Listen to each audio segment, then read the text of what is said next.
Hello guys, welcome back to back my YouTube channel. दोस्तों, स्वागत है आपका एक बार पुनः अगली वीडियो में। दोस्तों, आज की वीडियो में हम पुनः आपके लिए लेकर आ गए हैं 30 प्रश्नों का एनालिसिस। आपको सबसे पहले बता दें, जो भी ये 30 प्रश्न हैं, 30 प्रश्न यूपी टेट में पूछे गए प्रश्न हैं। दोस्तों, खुशी की बात यह है कि इसमें कुछ ऐसे क्वेश्चन हैं कि जो कई बार पूछे हुए क्वेश्चन गए हैं।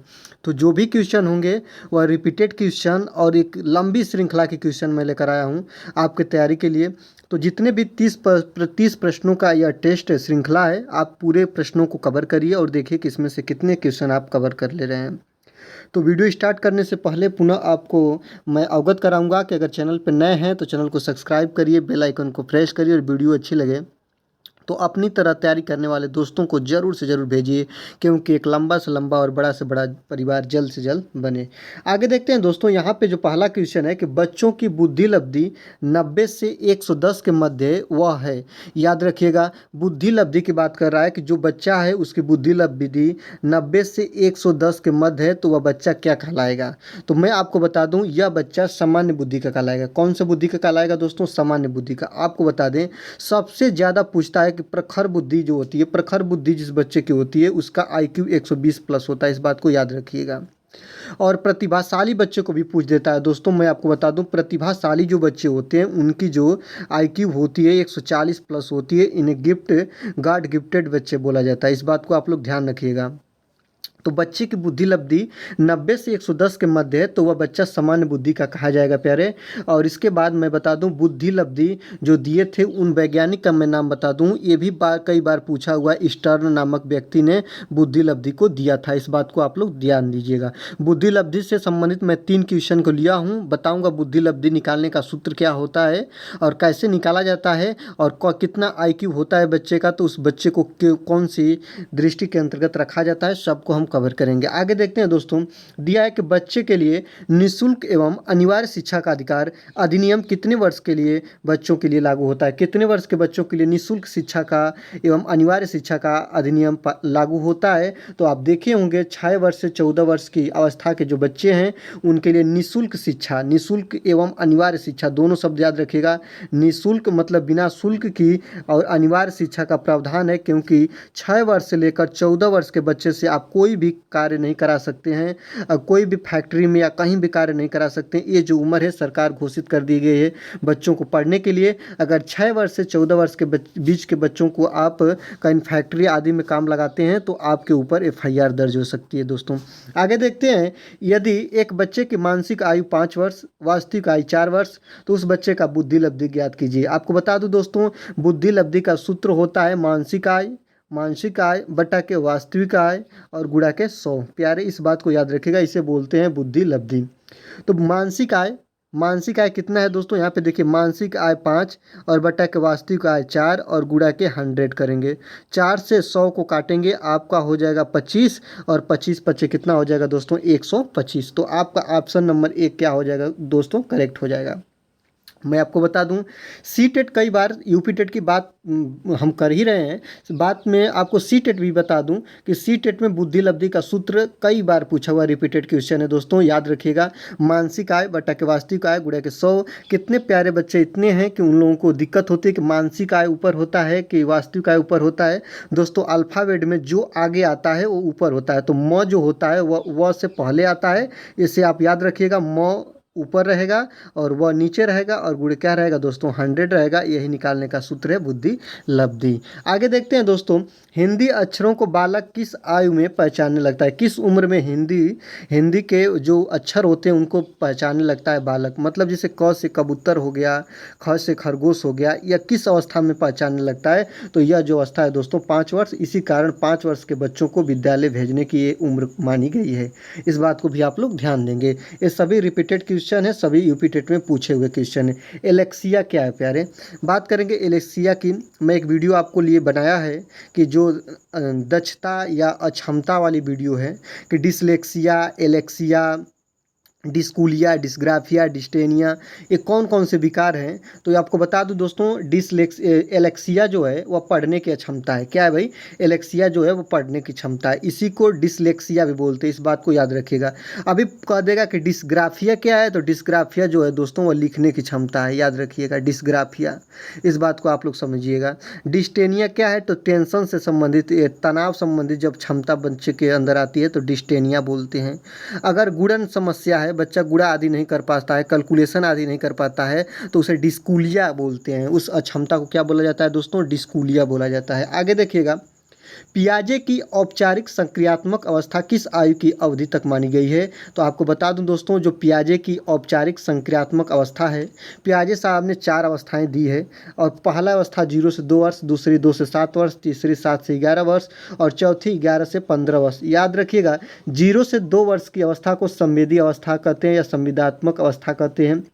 2 से 7 वर्ष की अवस्था को पूर्व संक्रियात्मक अवस्था कहते हैं। 7 से 11 तक की अवस्था को मूर्त संक्रियात्मक अवस्था कहते हैं, और 11 से 15 तक की अवस्था को अमूर्त या औपचारिक संक्रियात्मक अवस्था बोलते हैं। तो ऑप्शन नंबर डी आपका करेक्ट आंसर हो जाएगा। पियाजे साहब ने 4 अवस्थाएं दी थी, चारों अवस्थाएं निम्न प्रकार हैं। आगे देखते हैं दोस्तों, गर्भ में बालक को विकसित होने में कितना समय लगता है? याद रखिएगा, गर्भावस्था कितनी दिन की होती है? 9 माह की होती है, आपको पता है दोस्तों। 1 माह में 30 दिन होते हैं, तो 9 गुणे 30 हो गया, 9 त्रिक 27, 270 दिन हो गया। लेकिन माना कितना जाता है दोस्तों? 280 दिन, प्लस इसमें 10 जोड़ दिया जाता है, क्योंकि किसी महीने में एक दिन ज़्यादा होता है, किसी महीने में 1 दिन कम होता है।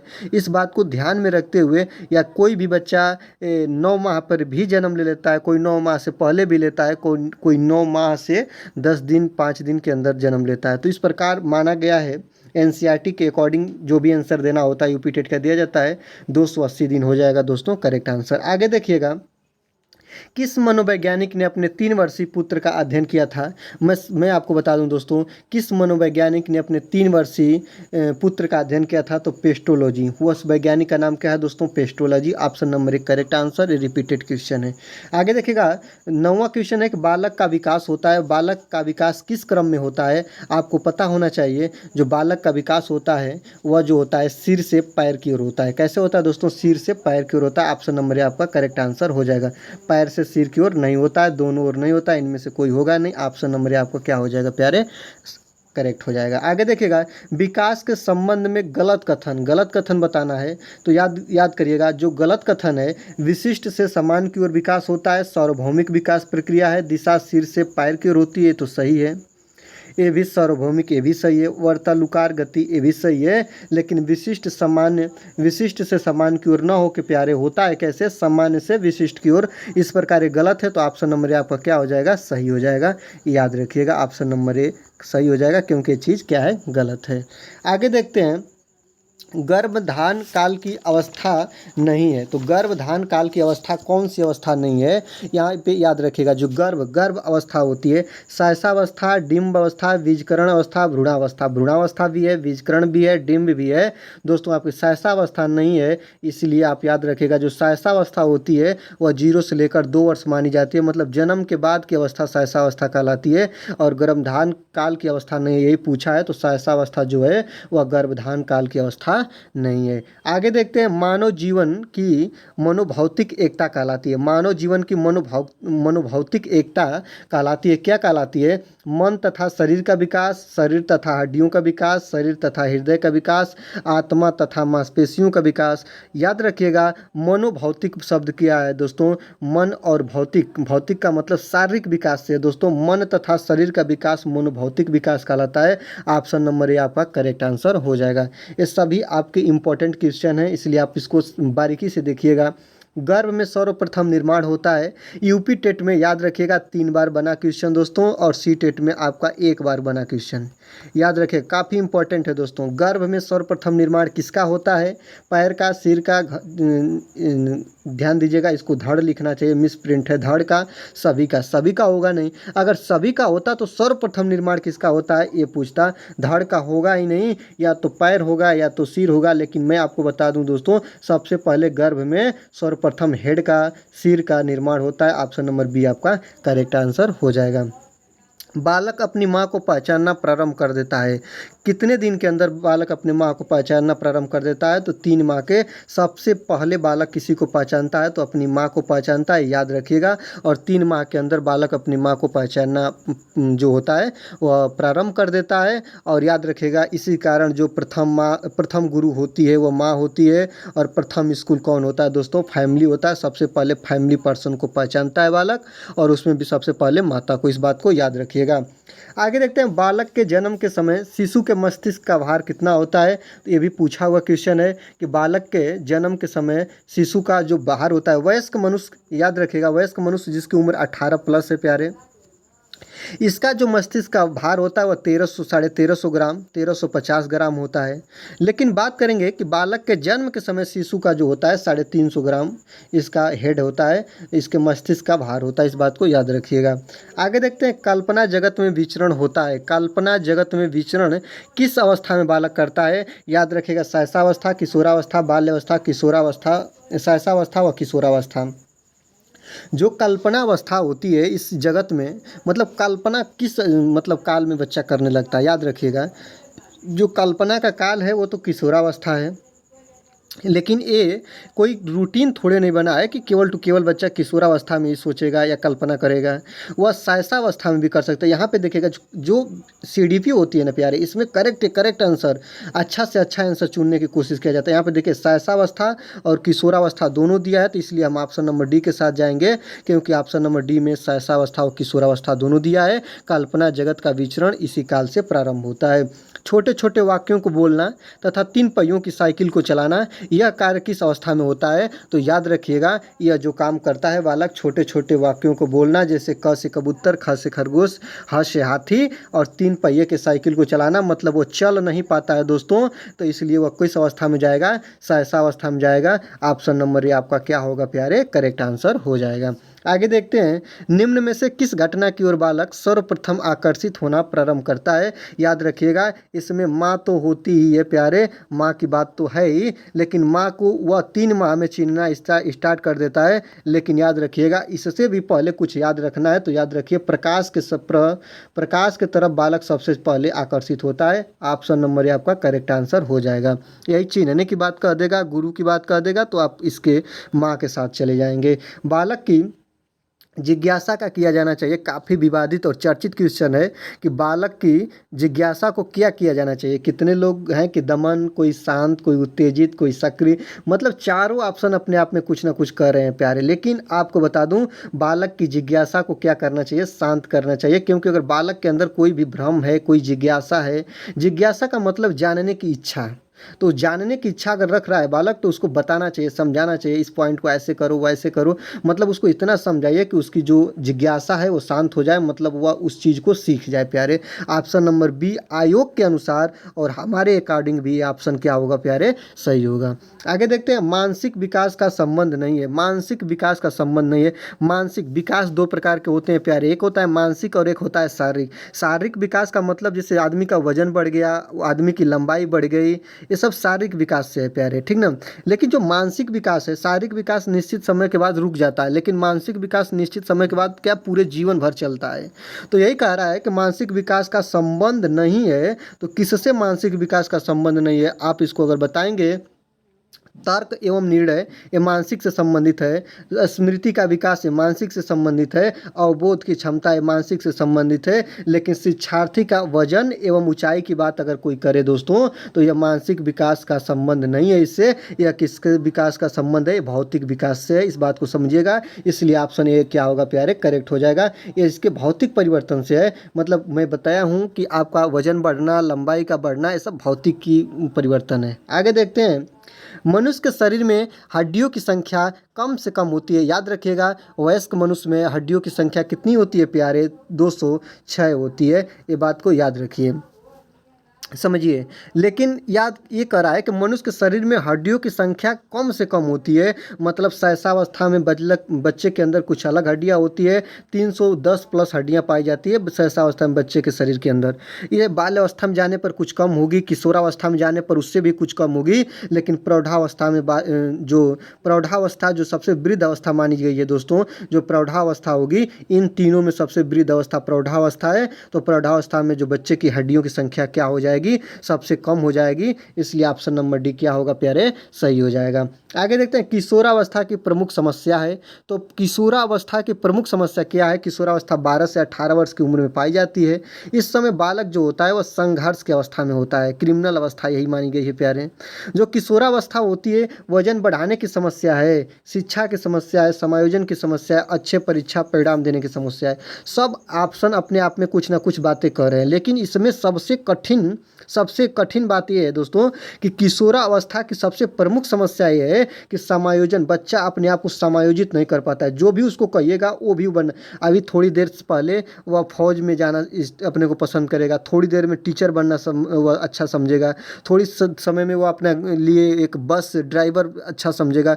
मतलब जैसा उसके अंदर भरिएगा वह ऐसा अपने आप को करने लगेगा, उसके प्रति उत्तरदायी होने लगेगा। तो समायोजन की जो क्षमता होती है वो समस्या सबसे बड़ी होती है किशोरावस्था में। आगे देखिएगा, मनुष्य के शरीर में हड्डियों की संख्या कम से कम होती है, काफ़ी वही रिपीटेड क्वेश्चन है। प्रौढ़ावस्था में ऑप्शन नंबर डी आपका करेक्ट आंसर था, मैं बता दिया हूँ। आगे देखिएगा, जीन पियाजे के अनुसार संज्ञानात्मक विकास की अवस्थाएं हैं। जीन पियाजे ने, मैं आपको बताया था, जीन पियाजे संज्ञानात्मक विकास की अवस्था 4 दिए थे, 0 से 2, 2 से 4, 4 से 7, 7 से 11 अभी आपको बताए हैं, आगे भी बताए हैं, ठीक ना। मानसिक विकास को प्रभावित करने वाले कारक नहीं है, तो मानसिक विकास को प्रभावित करने वाले कारक नहीं है पूछा है दोस्तों। परिवार का या वातावरण, ये तो मानसिक विकास को प्रभावित करेगा, यहाँ पे धार्मिक वातावरण नहीं करेगा। परिवार की सामाजिक स्थिति ये भी करेगा और परिवार की आर्थिक स्थिति ये भी करेगा मानसिक विकास को प्रभावित, लेकिन धार्मिक वातावरण, जो धार्मिक वातावरण है, धर्म संबंधी चीज़ें, वह मानसिक विकास को प्रभावित नहीं करेगा, क्योंकि यह जो है उतना नहीं प्रभावित करेगा। करेगा जरूर दोस्तों, लेकिन उतना नहीं करेगा। तो इन चारों में से ढूंढना होता है कि कौन नहीं करेगा, तो ऑप्शन नंबर बी आपका नहीं करेगा, इसलिए इसको आप करेक्ट मानिएगा। आगे देखते हैं, नैतिक तर्क का अवस्था सिद्धांत किसने स्पष्ट किया था? तो नैतिक तर्क का अवस्था सिद्धांत को हलरवर्ग ने दिए थे, ऑप्शन नंबर ए आपका करेक्ट आंसर हो जाएगा। वंशानुक्रम से संबंधित प्रयोग चूहों पर किसने किया था? तो चूहों पर प्रयोग करने वाले व्यक्ति का नाम है, आपको बता दूं, मेंडल। क्या है दोस्तों? मेंडल साहब ने चूहों पर यह प्रयोग किए थे। आगे देखिएगा, किशोरावस्था प्रारंभ होती है 12 से और ख़त्म होती है 18 पे, तो ऑप्शन नंबर सी आपका करेक्ट आंसर हो जाएगा दोस्तों। पूर्णतः प्रकार्यशील व्यक्ति का संप्रत्यय किसने दिया था? तो जो यह प्रवचन दिए थे, जो यह प्रण दिए थे, वह कार्ल रोजर्स हैं, याद रखिएगा। कार्ल रोजर्स, जो कि यहाँ पे मिस प्रिंटिंग है दोस्तों, इनको बोला जाता है कार्ल रोजर्स जो हैं वह दिए थे पूर्णतः प्रकार्यशील व्यक्ति का संप्रत्यय, ये सिद्धांत है और इसी को इसने ही प्रतिपादित किया था। आगे देखते हैं कि किसने यह दावा किया कि सभी भाषाओं में होने वाले कुछ सार्वभौमिक गुण जन्मजात होते हैं। जहाँ पे दोस्तों भाषा आ जाए और जन्मजात की बात आ जाए तो बिना सोचे समझे, बिना थोड़ा भी लेट किए, और अगर आपको थोड़ा भी क्लियर नहीं है तो नोम चॉम्स्की की तरफ जाइएगा। और कहाँ है भैया चॉम्स्की? यहाँ पे Noam Chomsky, option number C आपका क्या हो जाएगा? करेक्ट आंसर हो जाएगा। तो दोस्तों आज की वीडियो में बस इतना ही, और वीडियो अच्छा करते हैं कि आपको ज़रूर से ज़रूर अच्छी लगी होगी, क्योंकि यह 30 आपका यह प्रैक्टिस था जो कि पूछे गए प्रीवियस ईयर क्वेश्चन है। तो वीडियो कैसी लगी? वीडियो अच्छी लगी तो वीडियो को दोस्तों लाइक कर लीजिए। चैनल पर नए हैं तो चैनल को सब्सक्राइब करके बेल आइकन को प्रेस करें, और ऐसे ही हमारी वीडियो आपको मिलती रहेगी। एक लंबे परिवार की हम आशा करते हैं, जिससे हम लोग की तैयारी प्रिपरेशन और भी अच्छे तरीके से हो। दोस्तों आज के लिए धन्यवाद, मिलते हैं अगले वीडियो में, तब तक के लिए आपको धन्यवाद।